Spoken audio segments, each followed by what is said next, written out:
Olá, a nossa missão aqui hoje é bem clara: transformar cada cidadão em um verdadeiro investigador político. A ideia é ter as ferramentas para conseguir enxergar o que está por trás daquela fumaça toda das campanhas, sabe? E o primeiro passo de qualquer boa investigação é justamente este: parar de dar ouvidos ao marketing e começar a procurar as provas. A missão é trocar a emoção pela evidência. Bom, e qual vai ser o nosso roteiro? A gente vai fazer o seguinte: primeiro, colocar o discurso contra o plano. Depois, investigar o passado do candidato. Aí, vamos seguir o rastro do dinheiro, entender como as engrenagens do poder funcionam e, no final, claro, chegar a um veredito. Então vamos lá. Abrindo o nosso arquivo de caso número 1, a investigação de verdade sempre começa com os documentos oficiais. Não dá para ficar só naqueles comerciais bonitinhos e emocionantes da TV. E antes de mais nada, uma coisa que parece básica, mas que muita gente esquece, é preciso entender a função de cada cargo. É impressionante como tem gente que vota em um candidato esperando que ele faça um trabalho que nem é da competência dele. Por exemplo, o vereador não asfalta a rua. A função dele é fiscalizar quem tem a obrigação de asfaltar. Saber disso faz toda a diferença. E aqui a gente vê bem a diferença entre o que é só marketing e o que é um plano de verdade. A dica de ouro é: procure por verbos de ação e por números concretos. E onde se acha isso?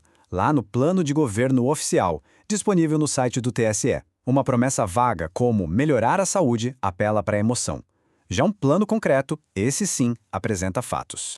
Ok, com o plano em mãos, a gente pode avançar. É hora de abrir o nosso segundo arquivo de caso: a verificação completa de antecedentes do candidato.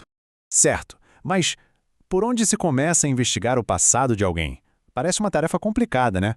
Mas na verdade existe um processo bem simples, de 3 etapas. Pensa nisso como um funil de investigação. A gente começa lá em cima, de forma ampla, com uma busca no Google. Depois, pode até usar a inteligência artificial para ajudar a resumir os pontos principais. Mas o mais importante vem no final do funil, a confirmação em fontes oficiais, como o site do TSE. É assim que uma simples suspeita vira um fato comprovado. E no que o investigador precisa ficar de olho? Basicamente, 3 coisas. Primeiro, a coerência. A pessoa mudou de opinião radicalmente sobre temas importantes?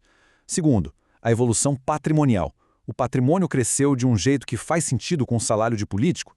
E terceiro, o mais crítico de todos: processos na justiça, principalmente por improbidade administrativa, que é o mau uso do dinheiro público. Vamos para o nosso terceiro arquivo de caso. E aqui a gente vai seguir a regra de ouro de toda e qualquer investigação. A mais antiga de todas: siga o dinheiro. Olha, é preciso ter uma coisa em mente. Financiamento de campanha raramente é caridade. Na maioria das vezes, é um investimento. Por isso é tão importante saber quem são os grandes doadores, entender como funciona o quociente eleitoral e verificar se o político tem aquele histórico de porta giratória, sabe? Se já trabalhou para as empresas que deveria fiscalizar. Essas pistas mostram quem está esperando um retorno depois da eleição. E isso tudo levanta uma questão bem importante, uma questão de empatia mesmo. Será que alguém que vive numa bolha de luxo consegue de fato representar as necessidades do cidadão comum? Pensa bem, é muito difícil priorizar a melhoria de um serviço público que a pessoa simplesmente nunca usa. Bom, até agora a gente olhou muito para o indivíduo. No nosso quarto arquivo de caso, vamos dar um passo para trás, dar um zoom out. A ideia é analisar não só o jogador, mas o jogo inteiro e como o sistema se protege. E quando se fala do jogo em Brasília, é quase impossível não falar do Centrão. Muitas vezes, ele é o verdadeiro centro do poder por lá. É um grande bloco de partidos sem uma ideologia muito fixa, cujo objetivo principal é um só: manter a influência sobre o orçamento, não importa quem esteja na presidência. A prioridade máxima é a própria sobrevivência no poder. E aí que está o ponto crucial. Muitas vezes, aqueles partidos que parecem inimigos mortais na TV, nos bastidores, trabalham juntos, perdoam dívidas uns dos outros, aprovam fundos gigantescos que eles mesmos controlam. É uma tática de autoproteção, um pacto de sobrevivência coletiva. E se a gente precisa de uma evidência concreta disso, basta olhar para este número: 5 bilhões de reais. Esse é o valor do fundo eleitoral aprovado para 2026. É muito dinheiro público sendo usado na prática para fortalecer a estrutura política que já existe. E essa estrutura de poder não é de hoje, não. Se a gente traça uma linha do tempo, vê uma continuidade assustadora.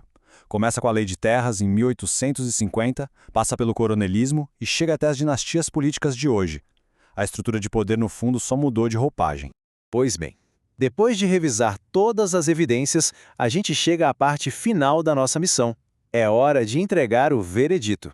Então, resumindo, este é o kit de ferramentas do eleitor investigador. Primeiro, analisar o plano, não o marketing. Segundo, fazer uma checagem de antecedentes. Terceiro, seguir o dinheiro e as alianças. E quarto, entender como funcionam as engrenagens do poder. Com essas ferramentas, qualquer pessoa pode tomar uma decisão muito mais informada.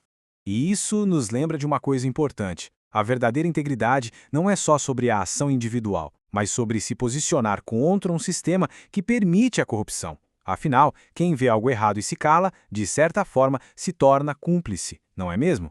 E no fim das contas, a pergunta que fica é essa. O voto vai ser um palpite, uma aposta baseada em esperança, ou vai ser um veredito, uma decisão consciente baseada em fatos e evidências? A missão de apresentar as ferramentas está completa. A decisão final, claro, é de cada um.